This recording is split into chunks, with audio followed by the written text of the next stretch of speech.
Welcome guys. आज हम बात करने जा रहे हैं रिच डैड और पुअर डैड के बारे में। 1997 में एक किताब लिखी गई रिच डैड और पुअर डैड। इसमें एक फादर जो रिच है, एक फादर जो पुअर है। जो रिच फादर है ये कम पढ़ा लिखा है और जो पुअर फादर है वो ज़्यादा पढ़ा लिखा है, यानी कॉलेज में प्रोफेसर है। तो पैसे की मैकेनिज्म को लेकर के रिच डैड का अलग मैसेज है और पुअर डैड का अलग मैसेज है। जो रिच और पुअर डैड है दरअसल पैसे की मैकेनिज्म को समझने के बाद बताया जाता है किस तरीके से अमीर बना जाए और किस तरीके से अमीर बनकर लेवल में बने रहे। और जो पुअर डैड है एजुकेशनल बंदा है, इसको पैसे की मैकेनिज्म को लेकर के कोई वास्ता दूर दूर तक नहीं है। आइए रिच डैड पैसे के मैकेनिज्म को लेकर के क्या समझ रखते हैं और जो पुअर डैड है इसकी मैकेनिज्म को लेकर के क्या सोच समझ रखते हैं। पुअर डैड कहते हैं ज़्यादा एजुकेशन हासिल करना ज़रूरी है और जो अमीर डैड है, रिच डैड है, इनका कहना है ज़िंदगी की असबाब, ज़िंदगी की अमीरियत के लिए ज़्यादा एजुकेशनल होने की ज़रूरत नहीं है। ज़िंदगी की लम्हा में, ज़िंदगी के गोशोगवार में जिस तरीके से हमें ज़िंदगी जीते जीते तजुर्बाकार में और इम्तिहानात में ऐसे ऐसे सिचुएशन में हमें ज़रूरत होती है तो उस लम्हात में हमें सीखना चाहिए और आगे बढ़ना चाहिए, ना कि सीखने के चक्कर में हम गरीब होते जाएँ और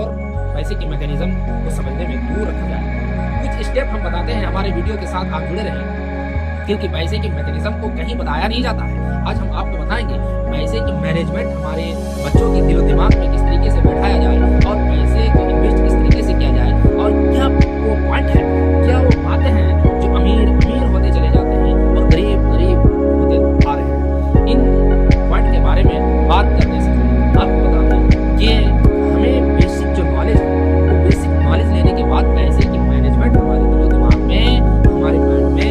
होनी चाहिए। जब तक हमारी पैसे की मैकेनिज्म को लेकर के, उसकी मैनेजमेंट को लेकर के डिस्कस हमारे दिलो दिमाग में नहीं होगी तब हमें मालूम नहीं होगा अमीर कैसे बनते हैं और वो कैसे बनते हैं। इसका फर्स्ट स्टेप जो ये है कि पैसे को मैकेनिज्म को लेकर के कुछ जो है अपने लेवल पे इन्वेस्ट करना चाहते हैं और अमीर बनने की कोशिश करते हैं और कुछ जो है सैलरी के बेसिस पे काम करना चाहते हैं कि महीना भर काम किया, महीना में हमको इतना इन्वेस्ट मिला। हाँ, महीना में काम करें, आप अपनी ये वर्क चालू रखें और अपना इन्वेस्टमेंट पैसे की मैकेनिज्म को लेकर के आप कैलकुलेट अपने आप को रखें और अपनी जगह इन्वेस्ट को निर्धारित करें और उस पैसे से पैसा बनाने की कोशिश में लगे रहें ताकि आपका जो इनकम का जर्नी है ग्रोथ होता चला जाए और आप जिस तरीके से सैलरी बेसिस पे काम कर रहे हैं और लोन पे ले लिए कुछ चीज़ें, गाड़ी वगैरह हुआ और किस्त इधर देते जा रहे हैं तो एक तरफ से आप गिरफ्त में आ जाते हैं और बंधन से जुड़ जाते हैं और ऐसे दलदल, ऐसे खाई में आप फंस जाते हैं कि उससे निकलना असंभव होता है और मुश्किल होता है। बस कारण फर्स्ट पॉइंट का यही है कि आप अमीर होने के बजाय गरीब होने के तबके में आ जाते हैं और आप आँख लगाए रहते हैं, टोक लगाए रहते हैं। ज्यों ही हमारा महीने का सैलरी आया उस पैसे को हमने यहाँ खर्च करना है, वहाँ खर्चा करना है, यहाँ शॉपिंग करनी है, वहाँ चीज़ का लेना है और पैसे को इस तरीके से हम खत्म कर देते हैं सैलरी का, जैसे कि रोटी से चटनी को मिला करके हम मसल के खा जाते हैं। दोस्तों यही कारण है कि हम सैलरी बेसिस पर अटक के रह जाते हैं, हमारी मैकेनिज्म पैसा को लेकर के ग्रोथ नहीं हो पाता है और हम जो है वो पीछे चले जाते हैं। और जो है अमीर आदमी क्या करते हैं, डिपेंडेंट नहीं रहते हैं एक काम के ऊपर, अपने पैसे को इन्वेस्ट करता है किसी अच्छे जगह पर और इन्वेस्ट करने के बाद उस पैसे को ग्रोथ में लगा ये रखते हैं और उसको आगे बढ़ाने की कोशिश करते हैं। दोस्तों पैसे को लेकर के कहीं पर इन्वेस्ट करने के बेसिस से लोग डरते हैं और डरना भी वाजिब है क्योंकि जब इन्वेस्ट करेंगे ही नहीं, कहीं जाएंगे नहीं, किसी प्लेटफॉर्म में वो आएंगे नहीं, उसकी समझ बूझ लेंगे नहीं तो उसको बेसिक पॉइंट है डर लगेगा। तो हम उसके बारे में नॉलेज लें, उसके बारे में जानकारी लें, उसके बाद हम उस जगह में इन्वेस्ट करें। रही बात अच्छा खासा बिजनेसमैन का भी पैसा कहीं लॉस होता है, कहीं बेनिफिट होता है। जब लॉस और बेनिफिट की तजुर्बा को अपने दिलो दिमाग में बैठाएंगे नहीं तब तक आप अमीरियत की तरफ जारी पहुंचेंगे ही नहीं। पैसे की मैनेजमेंट को समझेंगे ही नहीं तो पैसे की कैलकुलेशन, रुपये की कैलकुलेशन जब आपके अंदर आएगा ही नहीं तब तक आप आगे ग्रोथ कर ही नहीं सकते। ये एक ऐसा कैलकुलेशन है जो आपको तजुर्बा करके ही अपने दिलो दिमाग में बैठता है। कहीं स्कूल और कॉलेज में, कहीं नोटबुक में कहीं बताया नहीं जाता, अगर बता भी दिया जाए स्टोरी के तौर पर बताया जाए, स्टोरी के तौर पर आपको बताया जाए कि आपके मन मिजाज में बैठा रहेगा, लेकिन जो बेसिक पॉइंट है उसका जो तजुर्बा है, जो उसको जो मैकेनिज्म है उसको एहसास अपने आप से करने के बाद जिस तरीके से नस्ल की आती है आपके दिलो दिमाग में ना दोस्तों 100% दावा के साथ करता हूँ वो आपको मैनेजमेंट उसकी पुख्तगी, उसकी मजबूती आपको पढ़ करके इस किताब से पढ़ करके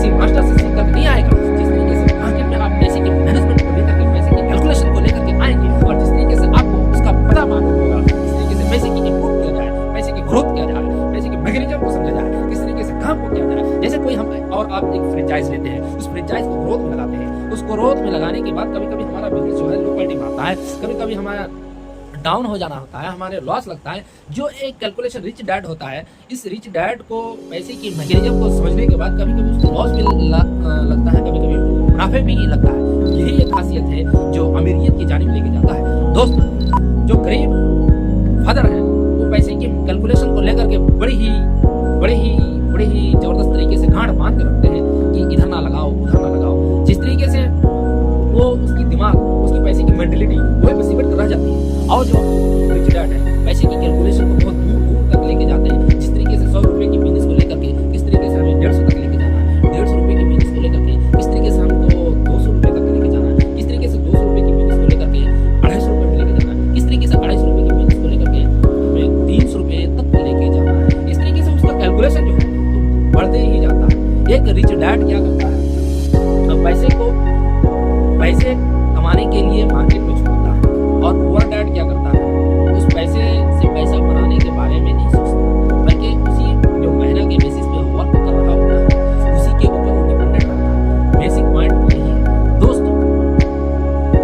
रिच डैड और पुअर डैड 30 साल जिंदगी में तजुर्बा लेकर के प्लेटफॉर्म में निकलता है, और वो जिंदगी के असबाब को लेकर के पुअर डैड पुअर रह जाते हैं, और जो रिच डैड है वो बताते हैं ज्यादा पढ़ने की जरूरत नहीं है, बस बेसिक नॉलेज लेने के बाद, पैसे की कैलकुलेशन समझ लेने के बाद उस पर वर्क शुरू करें और उसके ऊपर काम करना शुरू करें। एक दिन ऐसा आएगा आप अमीर डैड बनेंगे। इसी को कहते हैं रिच डैड और पुअर डैड। ये चंद लम्हा की जानकारी मेरी जानिब से आपको पहुंचाया जाता है। यदि आपको सही लगे पैसे की कैलकुलेशन समझाने में जरा बराबर भी मैं आपको मदद कर सका तो इस वीडियो को दूसरों को शेयर करें, ताकि दूसरा भी बंदा इसे फायदा उठाए, जानकारी ले। क्योंकि आज इंडिया में, आज हमारे हिंदुस्तान में पैसे की कैलकुलेशन को लेकर के बच्चे को कहीं पढ़ाया नहीं जाता। किसी यूनिवर्सिटी में, किसी कॉलेज में, किसी मदरसे में,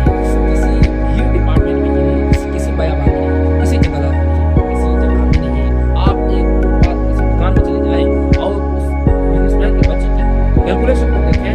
उसके दिमाग के टैलेंट को देखें, पैसा को लेकर के, जो एक आपको दावे के साथ बता सकता हूँ तो first year, second year, third year, यहाँ तक के सारी डिग्रियां हासिल करने के बाद उस बंदे को पैसे के लेकर के उतनी कैलकुलेशन मालूम नहीं जितना कैलकुलेशन 8 साल के बच्चे को फुटपाथ में रहकर, छोटी मोटी दुकान में रहकर के जितना कैलकुलेशन उसे मालूम है। यही बच्चा 10 साल, 12 साल, 15 साल तक पहुंचते पहुंचते पैसे की कैलकुलेशन इतना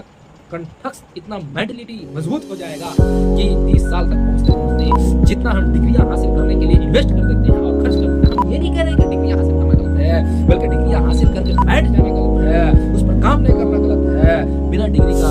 सड़कों में धक्का खा करके, मार्केटों में धक्का खा करके, लोगों से बुरे अल्फाज सुन करके, लोगों की खिदमत करके, लोगों से